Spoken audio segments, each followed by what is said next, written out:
ओम शांति। विशेष आत्माओं की विशेषता। हर मुश्किल को सहज करने वाले, पहाड़ को राई बनाने वाले, असंभव को संभव बनाने वाले, सृष्टि के रचयिता, विश्व कल्याणकारी शिव बाबा बोले, सभी इस समय अपने श्रेष्ठ स्वमान मतलब सेल्फ रिस्पेक्ट मतलब क्या? सेल्फ रिस्पेक्ट मतलब होता है कि अपनी आत्मा के गुणों को जानना और उन्हीं गुणों को फील करके अपने कार्यों में, अपने विचार में, अपने बोल में मनसा वाचा कर्मणा, यानी कि मन में, वाचा मतलब वाणी में, और कर्मणा मतलब काम करते हुए भी अपने गुणों में ही रहकर काम करना।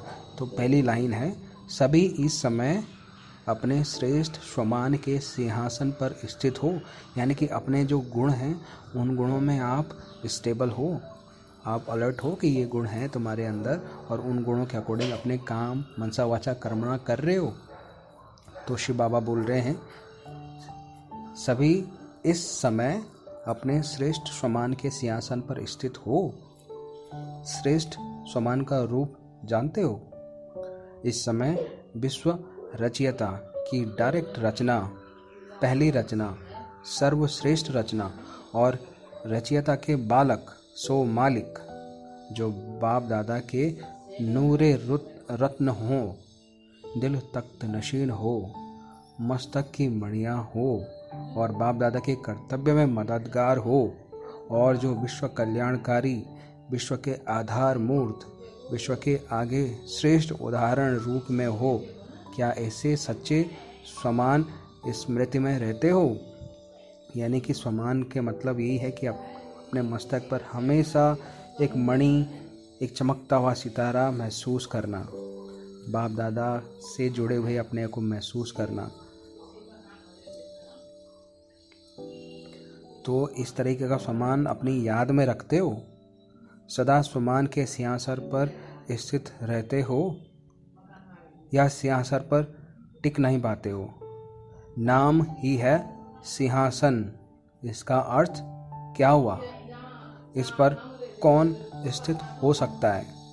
सर्वशक्ति संपन्न ही इस आसन पर अर्थात स्थिति में स्थित हो सकता है। सिंह अर्थात शेर या शेरनी, अगर सिंह नहीं बने हो तो आसन पर स्थित नहीं हो सकते हो। सिंहासन किसके लिए है? जो सर्वशक्तिमान की पहली रचना है। पहली रचना में रचयिता के समान सर्वशक्तियाँ स्वरूप में दिखाई देती हैं। पहली रचना की विशेषता जो इस समय है, उसको जानते हो? जिस विशेषता के कारण विश्व रचयिता के भी मालिक बनते हो, बाप से भी विशेष पूज्य योग्य बनते हो। बाप भी ऐसी रचना का गुणगान करते हैं और वंदना करते हैं। वो कौन सी विशेषता है? यानी कि जो परमात्मा है वो भी हमारे उन गुणों की विशेषता करते हैं, बातें करते हैं, गुणगान करते हैं। जब हम उस लेवल के बन जाते हैं तो वो कौन से ऐसे गुण हैं, वो कौन सी ऐसी विशेषताएं हैं? बाप का गायन आत्माएं ही करती हैं, लेकिन ऐसी सर्वश्रेष्ठ आत्माओं का गायन स्वयं सर्वशक्तिवान करते हैं, अर्थात परमात्मा द्वारा आत्माओं का गायन होता है। देखो यार, यहाँ पे कितनी बड़ी बात कही है कि आत्माएं परमात्मा का गायन करती हैं, बट जो सर्वश्रेष्ठ आत्माएं होती हैं, परमात्मा उन आत्माओं को खुद गायन करता है। समझ रहे हैं आप? गायन होता है। और ये जो बाबा परमात्मा शिव बाबा की जो बातें हैं वो 100% सत्य हैं, पत्थर की लकीर हैं, ये समझ लो। इन बातों को इस दुनिया की, यानी कि इस ब्रह्मांड की कोई भी शक्ति काट नहीं सकती। तो लिखा है, वो कौन सी ऐसी विशेषताएं हैं? बाप का गायन आत्माएं ही करती हैं, लेकिन ऐसी सर्वश्रेष्ठ आत्माओं का गायन स्वयं सर्वशक्तिवान करते हैं, अर्थात परमात्मा द्वारा आत्माओं का गायन होता है। स्वयं बाप ऐसी आत्माओं का हर रोज बार बार स्मरण करते हैं। स्मरण यानी कि याद करते हैं इन आत्माओं को। ऐसी विशेष आत्माओं की मुख्य विशेषता क्या है जो ऐसे श्रेष्ठ बने हो? अपनी उस विशेषता को जानते हो? अवश्य ही बाप से भी कोई विशेषता आपकी ज़्यादा है, उसको जानते हो? ये जो पूछ रहे हैं ना, ये स्वयं शिव बाबा परम पिता परमेश्वर पूछ रहे हैं। अवश्य ही बाप से भी कोई विशेषता आपकी ज़्यादा है, उसको जानते हो? किस बात में बाप से भी आगे हो, वह विशेषता सुनाओ। बाप दादा से किस बात में आगे हो? अष्ट रत्नों में सिर्फ शक्तियाँ हैं, या पांडव भी आ सकते हैं। जब भाई भाई हैं तो आत्मिक रूप की स्थिति में स्थित हुई आत्मा अष्ट रत्न बन सकते हैं। इसमें शक्ति अथवा पांडवों की बात नहीं है, बल्कि आत्मिक स्थिति की बात है। दोनों आ सकते हैं। पांडवों की सीट भी 8 में है। अच्छा, फर्स्ट विशेषता क्या हुई जो आत्माओं को बाप का भी मालिक बनाती है? वो बाप से भी श्रेष्ठ बनते हैं। यह विशेषता है बाप को प्रत्यक्ष करना, बाप के संबंध में समीप लाना, बाप के वारिस बनाना। यानी कि बाप को प्रत्यक्ष करना मतलब परम पिता परमेश्वर जो हैं उनको प्रत्यक्ष करने का मतलब यहाँ पे है कि जो ज्ञान आपने लिया है उस ज्ञान को लोगों तक और भी आत्माओं तक पहुँचाना, उनको उनके अज्ञान के पर्दे से हटाकर उनका एक्चुअल स्वरूप उनको दिलाना, दिखाना, उनके गुणों को उनको याद दिलाना। और समझा सभी सकते हैं, ज्ञान सभी दे सकते हैं, बट जो महसूसता है, जो फील है, जो एक्सपीरियंस है, वो केवल वही आत्मा कर सकती है जिसने परमात्मा को खुद पहले एक्सपीरियंस किया हो, जिसके साथ परमपिता परमेश्वर हर समय, हर क्षण, हर पल उनके साथ रहते हों, जिनका हाथ और साथ सदैव परमात्मा के साथ है, और परमात्मा भी अपना हाथ और साथ कभी भी नहीं छोड़ता। फिर तो ये महसूस था, यानी कि बाप को प्रत्यक्ष करने का मतलब है कि वो सारे गुणों को औरों में बांटना, औरों को जगाना, और ज्ञान सभी दे सकते हैं, समझा सभी सकते हैं, लेकिन वो महसूसता करवाना, वो फील करवाना, वो है बाप को प्रत्यक्ष करने का मतलब। उनको भी बात करते करते या हमसे, हमारी आँखों में, हमारे चेहरे में, हमारी बात करने के उसमें उन्हें वो महसूस हो कि हाँ, इसमें कुछ तो बात है। दूसरा लिखा है बाप के संबंध में समीप लाना, यानी कि जिस भी आत्मा को हम चाहते हैं कि ये परमात्मा से मिले, उनके गुणों को जगाने की हम कोशिश कर रहे हैं, तो वो परमात्मा के समीप लाना है उनको। पहला है प्रत्यक्ष करना, बाप को प्रत्यक्ष करना। दूसरा है बाप के संबंध में समीप लाना है कि बाप की तरफ उसको लाना लाना लाना। अब जो जिसके समीप जाएगा वह उसी का आभास करेगा। जैसे आग है, आग के समीप जाओगे तो गर्माहट हमें महसूस होगी। अगर बर्फ़ की सिल्ली है, उसके समीप जाएंगे तो हमें ठंडक महसूस होगी। ठीक उसी तरीके से अगर हम काफ़ी नीची हमारी आत्मा की एनर्जी है तो हम डर, ये जो अवगुण होते हैं, जेलसी, गुस्सा, टेंशन, डिप्रेशन, ये सारी चीज़ें हम महसूस करेंगे। लेकिन जब हमारी आत्मा की एनर्जी बहुत ऊपर होगी, परमात्मा के आसपास होंगे, तो परमात्मा के गुणों का आभास हमें होगा, उनका एक्सपीरियंस हमें होगा। तो दूसरी बात लिखी है बाप के संबंध में समीप लाना, यानी कि उन आत्माओं को भी बाप के समीप लाना। तो अगर बाप के समीप होंगे तो वही उनका वो आभास होगा कि बाप सच में उनके आसपास ही हैं। और तीसरा है बाप के वारिस बनाना। वारिस का मतलब होता है जैसे आपके मम्मी पापा होंगे तो उनके जो बच्चे हैं, उनकी डेथ होने के बाद जितनी भी प्रॉपर्टी है उनके नाम हो जाएगी। तो बाप के वारिस बनाना, यानी कि जो परमपिता परमेश्वर हैं, ये जो आत्माएं हैं, उनको ज्ञान दे के अपने जो परमपिता परमेश्वर हैं उनके वारिस बनना, यानी कि उनके पास खजाने हैं, उनके पास अनंत शक्तियां हैं, अनंत शांति, वो शांति के सागर, खुशी के सागर, पवित्रता के सागर, शक्ति के सागर, ज्ञान के सागर, आनंद के सागर, प्रेम के सागर, सुख के सागर और खुशी के सागर हैं। तो ये सारे जो गुण हैं, ये जो बाबा की प्रॉपर्टी है, उन गुणों के वारिस उनको भी बनाना। तो ये 3 चीज़ें अगर आप करते हैं, बाप को प्रत्यक्ष करना, बाप के संबंध में समीप लाना और बाप के वारिस बनाना, यह आप पहली रचना का कर्तव्य है। बाप बच्चों द्वारा ही प्रत्यक्ष होते हैं, यानी कि जो बाप हैं अगर उनके बच्चे अच्छे कर रहे हैं तो वो बोलते हैं किनका बच्चा है ये, तो बाप बच्चों के नाम से बाप को जानते हैं कि अच्छा ये मोहन के पिता हैं, मोहन वो हैं जो उस पद पे रहते हैं, या इस तरीके का उनका नॉलेज है, या इस तरीके की उनकी पहचान है। वो लौकिक रूप में है। बट अगर आप अलौकिक रूप में रहते हैं, अपने को आत्मा समझकर, क्योंकि आत्मा ही मेन आपकी रियलिटी है, इस स्वमान में रहते हैं, तो फिर आपके द्वारा ही बाबा यानी शिव बाबा यानी कि परमात्मा की पहचान होती है। तो बाप बच्चों द्वारा ही प्रत्यक्ष होते हैं। निराकार बाप और साकार ब्रह्मा, बाप दोनों को अपने निश्चय, अपने ब्राह्मण जीवन के आधार से, अपने अनुभव के आधार से विश्व के आगे प्रख्यात किया, तब विशेष मानते हैं। तो बाप को प्रख्यात करने की विशेषता बच्चों की है, इसलिए बाप रिटर्न में विश्व के आगे स्वयं गुप्त रूप में रह शक्ति सेना व पांडव सेना को प्रख्यात करते हैं। तो यह विशेषता बच्चों की है, इसलिए बाप से भी ज़्यादा पूज्य बने हो। ऐसी अपनी विशेषता स्मृति में रहती है या भूल जाते हो? संगम युगी ब्राह्मणों की विशेषता सदा स्मृति स्वरूप की है। संगम युग यानी कि एक ऐसा टाइम पीरियड जो कि कलयुग और सतयुग के बीच में रहता है, यानी कि एक टाइम पीरियड होता है सतयुग, त्रेता युग, त्रेता युग से द्वापर युग, द्वापर युग से कलयुग और कलयुग के बाद फिर सतयुग।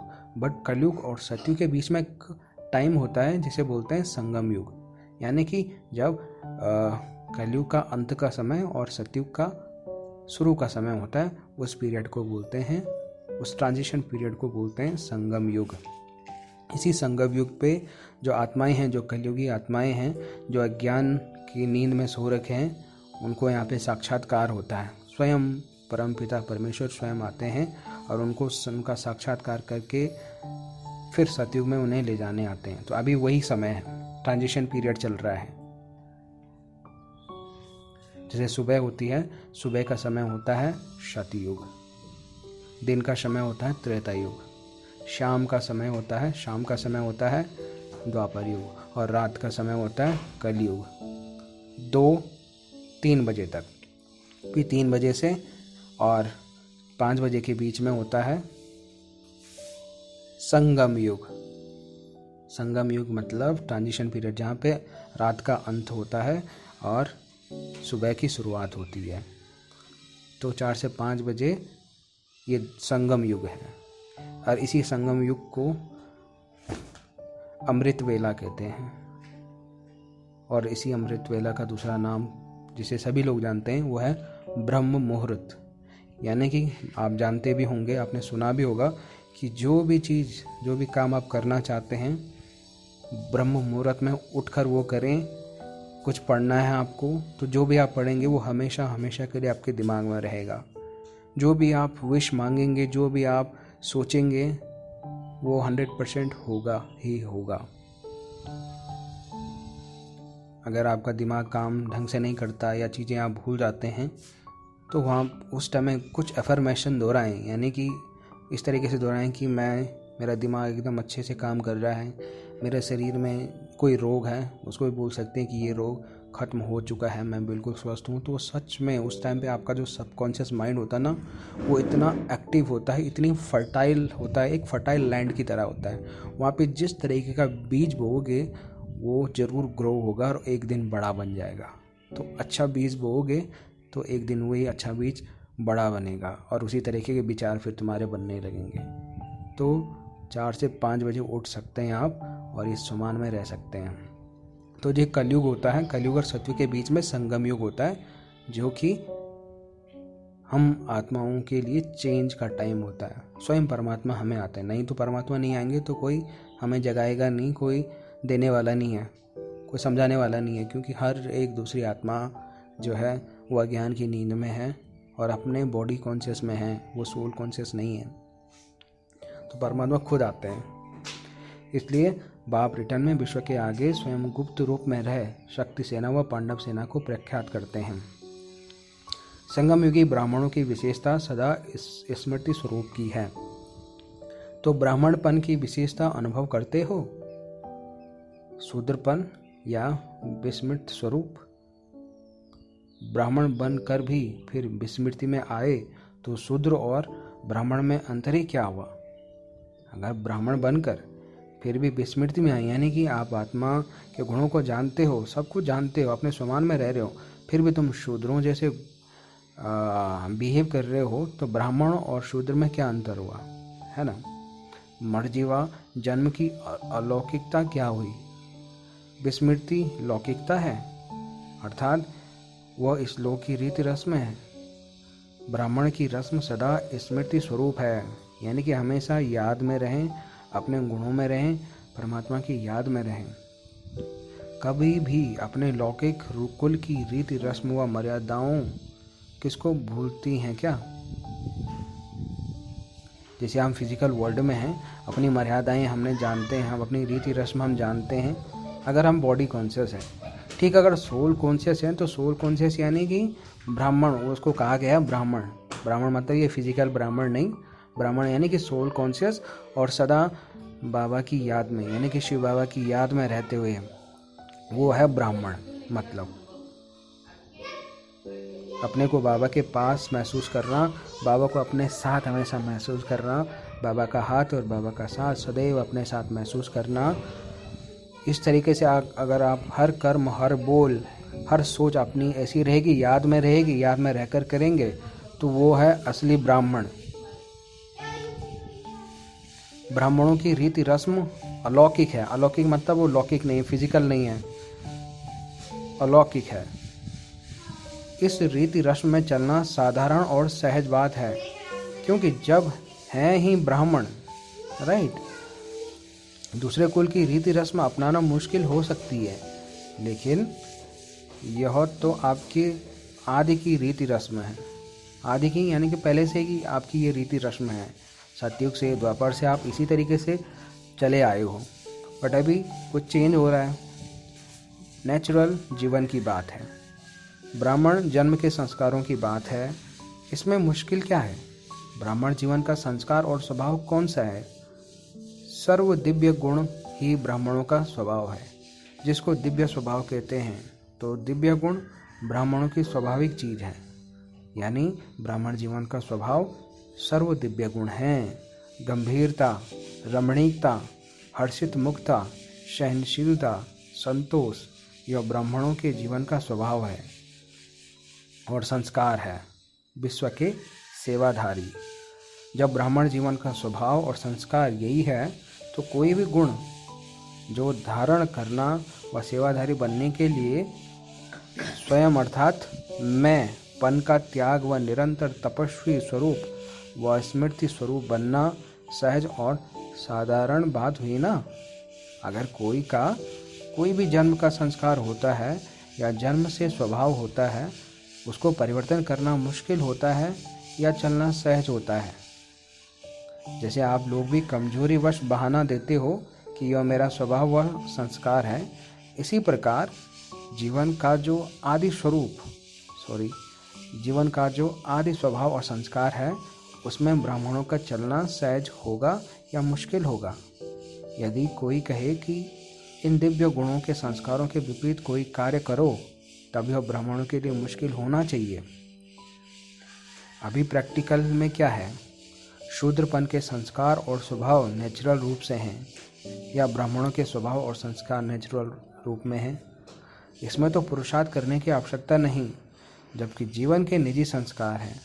लेकिन जैसे पहले सुनाया कि अपने स्वमान के सिंहासन पर स्थित नहीं हो पाते, अपना तख्त छोड़ देते हो और अपना बना हुआ भाग्य भूल जाते हो, इसलिए निजी स्वभाव और संस्कार मुश्किल अनुभव करते हो। समझा? बाप का इस बात पर एक गायन है जो बच्चों का भी है। मुश्किल को सहज करने वाले। तो जब बाप का गायन है, मुश्किल को सहज करने वाले, पहाड़ को राई बनाने वाले व रुई बनाने वाले। रुई यानी कपास कितनी हल्की होती है और स्वच्छ होती है, और पहाड़ कितना मुश्किल और भारी होता है। कहाँ पहाड़, कहाँ रुई या राई। तो जो बाप का गायन है वह आपका नहीं है। जो मुश्किल को सहज बनाने वाले ब्राह्मण, उनको कोई भी बात मुश्किल अनुभव हो या हो सकता है, तो अपने स्वमान में स्थित रहे। अपनी विशेषता को हर समय याद में रखो। विशेष आत्माएं हर संकल्प और हर कार्य विशेष करेंगी, यानी श्रेष्ठ करेंगी। अच्छा, बाप दादा क्या कह रहे हैं, सुनो ध्यान से। ऐसे सदा मुश्किल को सहज करने वाले, सदा स्मृति स्वरूप बाप के समान हर संकल्प, हर सेकंड विश्व कल्याण के विशेष कर्तव्य में लगाने वाले विश्व कल्याणकारी और बाप दादा के दिल तख्त नशीन श्रेष्ठ आत्माओं को बाप दादा का याद प्यार और नमस्ते। तो बाबा ये खुद कह रहे हैं कि अगर कोई ऐसा बना है तो उनको मेरा याद प्यार और नमस्ते। ओम शांति। Thank you so much.